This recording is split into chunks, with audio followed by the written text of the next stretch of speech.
There exists among us a rare breed of women who carry an intelligence that cannot be measured by conventional standards, an invisible wisdom that flows like underground rivers through the landscape of human consciousness.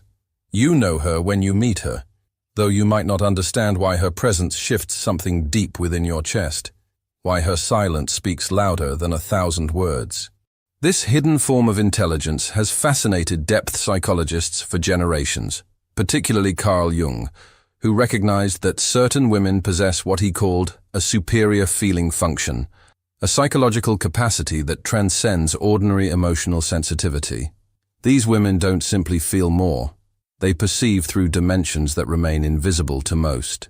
They read the energetic signatures of souls, decode the symbolic language of the unconscious, and navigate reality through channels that science has yet to map.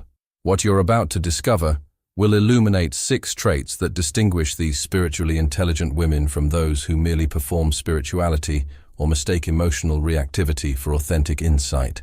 These characteristics operate in the shadows of consciousness, often misunderstood by a world that values the quantifiable over the mystical. Yet for those who possess them, these traits represent both a gift and a burden, a calling that demands they walk between worlds while remaining grounded in this one.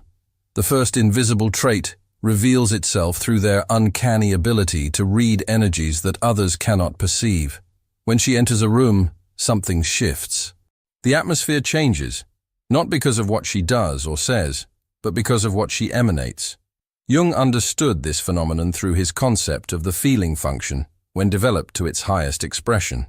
Unlike sentimentalism or emotional reactivity, this superior feeling operates as a finely tuned instrument that detects the subtle vibrations of authenticity, deception, pain, and joy that radiate from every human encounter. These women function as living barometers of the human condition. They sense the unspoken tensions between couples at dinner parties, feel the repressed grief of the cheerful neighbor, and detect the hidden agenda behind the charming facade. This isn't paranoia or projection, it's pattern recognition operating at frequencies most people cannot access. Their nervous systems have been calibrated through years of hypervigilance, trauma, or simple genetic inheritance to pick up signals that others miss entirely. The ancestral component cannot be ignored. These women often carry the energetic legacy of grandmothers and great-grandmothers who developed this radar out of necessity. Women who had to read the emotional climate of their households to ensure survival, who learned to detect danger in a husband's footstep or opportunity in a neighbor's glance.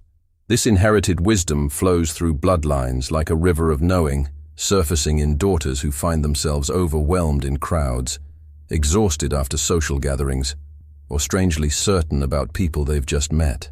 Yet this gift comes wrapped in thorns. To see clearly is to see what others prefer to keep hidden. To feel authentically is to recognize performance and pretense everywhere. These women often find themselves isolated, not by choice, but by the sheer intensity of their perceptual accuracy. They become mirrors that reflect back truths people aren't ready to face, oracles speaking languages that sound like judgment to those still sleeping in their illusions. Have you ever walked into a space and immediately known something was wrong, even though everyone seemed perfectly fine? Have you ever felt an instant aversion to someone that later proved justified, though you couldn't explain your initial reaction? This is the first glimpse into the realm of energetic literacy, a skill that transforms these women into unwitting guardians of emotional truth. The second trait emerges through their intimate relationship with what Jung called the collective unconscious, that vast reservoir of archetypal patterns and universal symbols that shapes human experience across cultures and centuries. While most people catch occasional glimpses of this deeper reality through dreams or moments of inspiration, spiritually intelligent women maintain open channels to this wellspring of wisdom. They dream in symbols that later manifest in waking life, experience synchronicities with a frequency that defies statistical probability, and receive guidance through intuitive flashes that prove remarkably accurate. Jung observed that certain individuals possess what he termed a more permeable ego boundary, allowing them to access collective wisdom without losing their individual identity. These women embody this rare capacity. They serve as translators between the symbolic realm and practical reality, taking the abstract language of the unconscious and rendering it into actionable insight. A dream about water becomes guidance about emotional healing. A chance encounter with a specific animal becomes a message about personal power. A recurring number pattern becomes confirmation of being on the right path. This connection to the collective unconscious amplifies their experience of meaningful coincidences.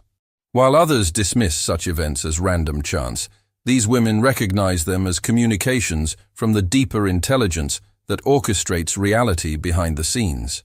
They learn to trust these synchronistic guideposts, allowing them to navigate life with a sense of flow and timing that appears magical to observers, but feels perfectly natural to them. They understand that the universe speaks in whispers and symbols, and they've developed the inner ears to listen. The phenomenon extends beyond personal guidance into collective service. These women often find themselves in the right place at the right time to offer exactly what someone needs, not through planning but through following invisible currents of meaning. They become bridges between the material and spiritual dimensions, translating universal wisdom into human understanding through their presence, their words, and their very being. Their lives become stories of mythic proportions, filled with encounters that feel scripted by some benevolent cosmic intelligence. This leads naturally to their third characteristic, one that often puzzles those around them. These spiritually intelligent women cultivate what Jung called sacred solitude, choosing isolation not from misanthropy, but from wisdom. They understand something that extroverted cultures struggle to accept, that the deepest transformations happen in silence, away from the opinions and energies of others. Their solitude isn't loneliness, it's laboratory work for the soul. Jung's concept of individualization requires periods of withdrawal from collective influences to discover one's authentic self. These women instinctively honor this process, creating space for their inner voice to emerge above the noise of social expectations. They distinguish between solitude that heals and isolation that wounds, choosing the former as a conscious practice rather than accepting the latter as a punishment. When they withdraw, they're not running from life, they're diving deeper into it. The sacred nature of their solitude becomes apparent in how they use this time. Rather than numbing themselves with distractions, they engage in practices that enhance their connection to inner wisdom. They journal, meditate, create, or simply sit in silence, allowing the sediment of daily experience to settle so that clarity can emerge. These periods of withdrawal become times of intense creativity and spiritual communication, when insights download and perspectives shift in ways that transform their entire understanding of existence. Yet this natural rhythm of withdrawal and engagement often confuses family members and friends who interpret their need for space as rejection or depression. These women must learn to honor their energetic cycles without guilt, understanding that their depth requires regular returns to the inner well. They discover that attempting to maintain constant social connection depletes their spiritual resources and diminishes their ability to serve others authentically. Their solitude becomes an act of self-preservation that ultimately benefits everyone in their orbit. The fourth trait reveals perhaps the most profound aspect of their spiritual intelligence, their capacity to transform personal suffering into universal wisdom through what Jung called the transcendent function. These women don't simply endure pain, they alchemize it. They descend voluntarily into their own underworld, facing the demons that others spend lifetimes avoiding, and emerge carrying treasures that can only be found in the depths of personal hell. This process mirrors the ancient archetype of the wounded healer, the one who gains the power to heal others precisely through intimate knowledge of suffering. Jung recognized this pattern in many of his patients, particularly women who had endured significant trauma or loss.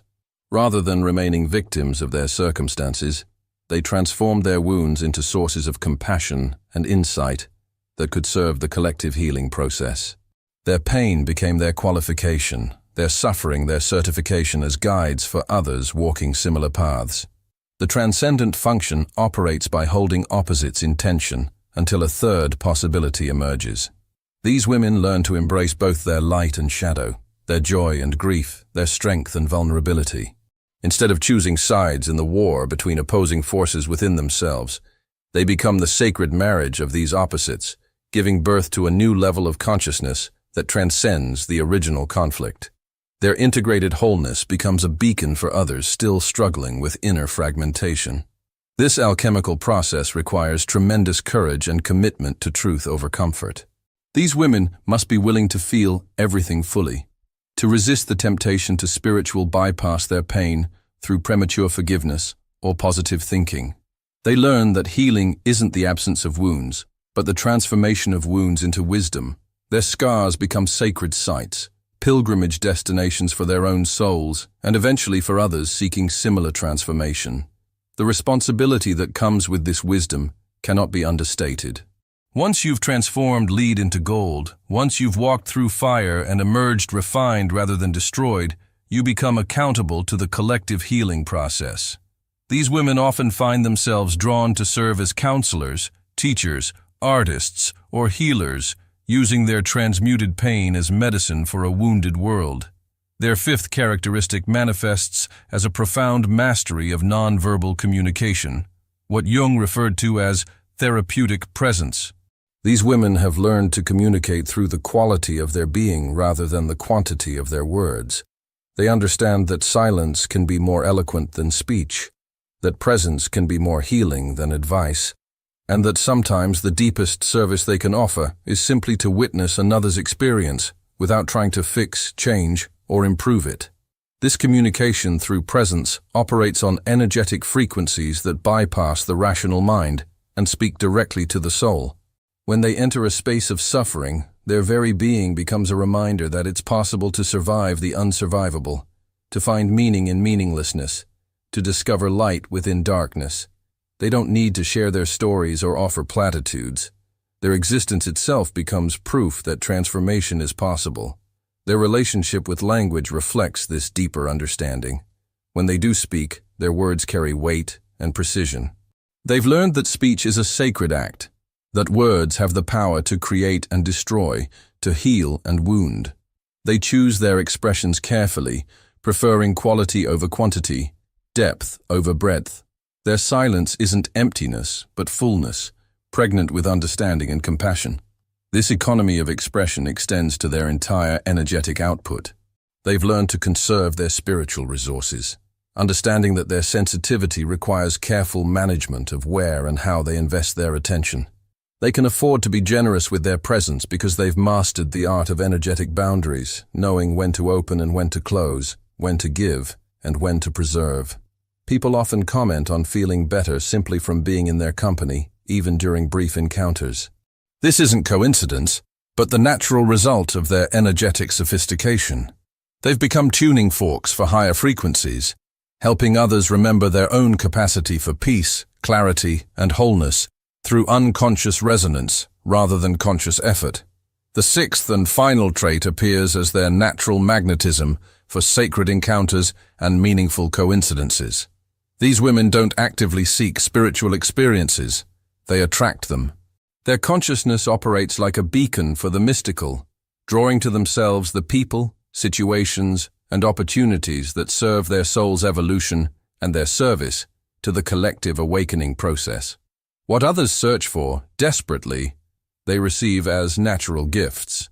Jung called this phenomenon synchronicity attraction, noting that certain individuals seem to live in a reality where meaningful coincidences cluster around them like iron filings around a magnet. These women embody this principle, not through manipulation or spiritual materialism, but through authentic alignment with their deepest truth. Their lives become textbooks of synchronicity, filled with encounters that feel orchestrated by invisible intelligence. This magnetism operates through what Jung termed autonomous complexes, psychological patterns that function independently of conscious will. In most people, these complexes create problems through projection and unconscious reactivity. In spiritually intelligent women, these same mechanisms become refined instruments for attracting experiences that serve their highest good. Their psyches become antennae tuned to frequencies of meaning and purpose. The responsibility inherent in this gift requires significant discernment. Not everything that appears meaningful should be welcomed. Not every synchronicity should be followed. Not every attractive opportunity serves authentic growth. These women must develop sophisticated filters, learning to distinguish between genuine guidance and ego inflation, between divine timing and wishful thinking, between sacred encounters and spiritual inflation. Their presence in groups often catalyzes transformation in others, even when they're trying to remain invisible. They become unwitting initiators, their very existence challenging others to question their assumptions, examine their motivations, and consider possibilities beyond conventional thinking. This catalytic function happens automatically, through energetic transmission rather than conscious intention. As these women mature into their gifts, they often experience what might seem like a paradox. The more spiritually intelligent they become, the more ordinary they appear. The extraordinary becomes so natural that it loses its dramatic quality. They stop feeling special for possessing these traits and begin to understand them as tools for service rather than sources of identity. They learn to wear their wisdom lightly, carrying their insights without the weight of importance. This evolutionary process leads to what Jung called the return to simplicity, but at a higher level. Having traversed the complex territories of spiritual development, having faced their shadows and integrated their light, having learned to navigate both material and mystical dimensions, they arrive at a place of profound ordinariness. Their power operates through subtlety rather than display, through being rather than doing, through presence rather than performance. The world may never recognize their contribution, and increasingly, they find they don't need it to. Their validation comes from within, from the quiet knowing that they're fulfilling their purpose by simply being authentically themselves. They understand that their greatest service might be invisible, that their influence might be unmeasurable, that their legacy might be written in the hearts and souls of people whose lives they've touched without ever knowing the extent of their impact. This journey toward invisible influence represents the ultimate expression of spiritual intelligence. It's the recognition that true power operates through love rather than force, through inspiration rather than manipulation, through example rather than instruction. These women become living prayers, walking meditations, embodied reminders that it's possible to live with depth, authenticity, and grace in a world that often values superficiality, performance, and aggression. The solitude that once felt like exile becomes their sanctuary. The sensitivity that once felt like a curse becomes their superpower. The invisible wisdom that once made them feel alien becomes their greatest gift to a world hungry for authentic spiritual guidance. They learn to trust the intelligence that flows through them, to honor the gifts that set them apart, and to embrace the calling that might always remain partially mysterious even to themselves. If you've recognized, know that you're part of an ancient lineage as bridges. Your sensitivity isn't a weakness but a strength. Your need for solitude isn't your ability to transform pain into wisdom isn't common, invaluable. Your invisible intelligence isn't imaginary, but absolutely real and desperately needed. The path of the spiritually intelligent woman isn't always easy, but it's always meaningful. It requires courage to trust what others cannot see, faith to follow guidance that might not make logical sense, and strength to remain authentic in a world that often rewards conformity. Yet for those called to walk this path, there's no real alternative. The intelligence that flows through them isn't optional, but essential, not chosen but given, not earned but inherited. Your journey continues with each breath, each choice, each moment of presence you offer to a world in desperate need of the medicine you carry. The invisible traits that make you who you are aren't coincidences, but callings, not accidents but assignments from the deeper intelligence that orchestrates all existence. Trust the wisdom that flows through you. Honor the sensitivity that sets you apart. Embrace the solitude that restores you. Transform the pain that teaches you. Communicate through the silence that speaks. Attract the sacred that serves you. If this resonates with your soul's knowing, if these words have touched something deep within your being, take a moment to reflect on your own journey of spiritual intelligence. Share in the comments below which of these traits you recognize most strongly in yourself, and how they've shaped your path of awakening. Your story matters. Your experience validates others, and your willingness to be seen encourages women everywhere to embrace their own invisible gifts. Consider subscribing to continue this exploration of feminine spiritual wisdom through the lens of depth, psychology, and Jungian insight. There are more hidden aspects of the feminine soul waiting to be illuminated. more invisible gifts waiting to be celebrated, and more women ready to recognize the profound intelligence they carry within their very being. The conversation continues, the journey deepens, and the healing spreads through every woman brave enough to claim her place in this ancient lineage of spiritual knowing.